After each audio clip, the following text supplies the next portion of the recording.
तो प्रमेय 6.7 जो है, यदि किसी समकोण त्रिभुज के समकोण वाले शीर्ष से कर्ण पर लंब डाला जाए तो इस लंब के दोनों ओर बने त्रिभुज संपूर्ण त्रिभुज के समरूप होते हैं तथा परस्पर भी समरूप होते हैं। ये हमें सिद्ध करना है। इस प्रमेय की आवश्यकता हमको पड़ेगी पाइथागोरस प्रमेय को सिद्ध करने के लिए। तो इससे पहले पाइथागोरस प्रमेय को सीखने से पहले हम इस प्रमेय को सीखना जरूरी है।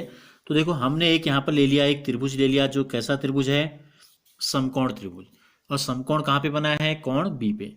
हमसे क्या कहा गया है, समकोण वाले शीर्ष से कर्ण पर लंब डाला जाए। तो देखो, समकोण के सामने वाली भुजा सबसे बड़ी भुजा होती है और इसको बोलते हैं कर्ण। तो हमको इस बी से इस पे डालना है लंब। तो लंब का मतलब क्या होगा, इसका मतलब है कि ये जो है कोण बन जाएगा 90 का दोनों तरफ। ठीक हो गया।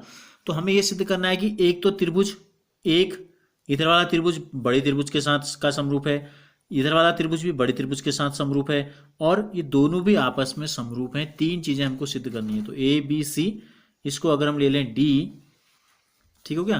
तो ये हो गया। तो क्या दिया है वो आपको पता है, समकोण त्रिभुज ये, और ये हमको दिया है, लिख लेंगे। तो हम सीधे हल करने की ओर इसको बढ़ते हैं।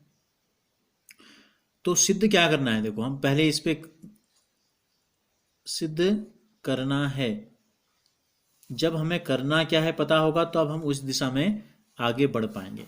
तो देखो, हमसे कहा गया है कि ये जो त्रिभुज बने हैं दो, ये पूरे के समरूप हैं। तो नंबर 1 में हमको सिद्ध करना है कि त्रिभुज, पहले इधर वाले को ले लेते हैं, ए डी बी जो है समरूप है त्रिभुज ए बी सी के। नंबर 2 में हमें सिद्ध करना है, इधर वाला जो त्रिभुज है सी डी बी, त्रिभुज सी डी बी जो है समरूप है त्रिभुज ए बी सी के।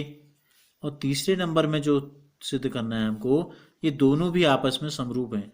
कौन, त्रिभुज ए बी डी समरूप है त्रिभुज सी डी बी के। ये तीन चीजें हमें सिद्ध करनी है।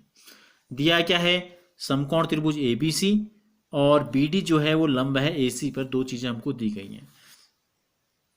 तो इसको हल करने की तरफ हम बढ़ते हैं। देखो क्या करेंगे, जिन दो त्रिभुजों को हमें समरूप सिद्ध करना है, हम पहले इनको ले लेते हैं। ठीक है। तो त्रिभुज शुरुआत करते हैं हम। त्रिभुज का नाम है ए डी बी,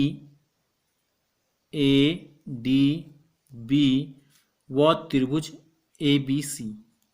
इन दोनों त्रिभुजों में क्या समानता है, इसको हम देखेंगे। तो देखो, ए और ए दोनों में ए का इस्तेमाल हो रहा है। दोनों त्रिभुजों में हम ए बोल रहे हैं ना। तो देखो, ए से हम जा रहे हैं डी की तरफ, ए डी बी, और फिर डी से बी की तरफ जा रहे हैं। ठीक है। तो ये त्रिभुज कौन सा बन रहा है, एक लाइन इसकी ए डी है और एक लाइन इसकी ए बी है। इसमें देखो, एक लाइन ए से बी की तरफ जा रही है और एक लाइन ए से सी की तरफ जा रही है। तो ये जो कोण है, कोण ए इस त्रिभुज में भी है और कोण ए इस त्रिभुज में भी है। तो इसको ले लेंगे समीकरण नंबर 1, और क्या लिख देंगे, दोनों में क्या है, दोनों में कॉमन है तो कॉमन लिख देंगे, या उभयनिष्ठ लिख देंगे, उभयनिष्ठ कोण। दूसरा देखो, इस त्रिभुज का जो त्रिभुज हमने लिया है ए डी बी, इसका कोण डी क्या है, समकोण है, और इसका कोण बी क्या है, बड़े त्रिभुज का ए बी सी में हमने कहा ये समकोण है। दोनों क्या है, राइट एंगल है, या समकोण लिख लो। ठीक हो गया। तो दो कोण बराबर हो गए। तो अगर एक त्रिभुज के दो कोण दूसरे त्रिभुज के दो कोणों के बराबर हो जाएं तो दोनों त्रिभुज क्या होते हैं, इसलिए त्रिभुज ए डी बी जो है वो समरूप हो गया त्रिभुज ए बी सी के। समीकरण नंबर 3 ले लेंगे। और ए समरूपता कसौटी, कौन सा नियम हमने इस्तेमाल किया, ए समरूपता कसौटी। क्या कहता है ये, अगर एक त्रिभुज के दो कोण दूसरे त्रिभुजों के संगत कोणों के बराबर हों तो दोनों त्रिभुज समरूप होते हैं। तो पहला हमने सिद्ध कर दिया। अब नंबर 2 हम लेते हैं। नंबर 1 ये था, नंबर 2 भी सेम है, बिल्कुल कोई अंतर नहीं है। अब हम लेते हैं त्रिभुज सी डी बी व त्रिभुज ए बी सी में। इन दोनों त्रिभुजों में क्या समानता है, इन दोनों त्रिभुजों में, इन दोनों में सी कॉमन है। देखो, सी डी बी, एक लाइन सी से डी की तरफ, एक लाइन सी से बी की तरफ। ए बी सी में भी ये सी से ए की तरफ भी लाइन है, सी से बी की तरफ भी लाइन है। तो कोण सी बराबर कोण सी समीकरण नंबर 4 क्या है, दोनों में कॉमन है, या उभयनिष्ठ लिख लें या कॉमन लिख लें। दूसरा, ये कोण 90 है डी और बी भी 90 है, कोण डी बराबर कोण बी, दोनों क्या है, समकोण है। तो क्या हो गया, सेम चीज दो चीज हमने यहां लागू की, ए समरूपता कौशल। इसी प्रकार ये हो गया त्रिभुज सी डी बी, त्रिभुज सी डी बी समरूप हो गया त्रिभुज ए बी सी के। ठीक है, लिखना चाहेंगे तो लिख देंगे समीकरण नंबर 5, इसको ले लें 6, ये हो गया ए समरूपता कसौटी से।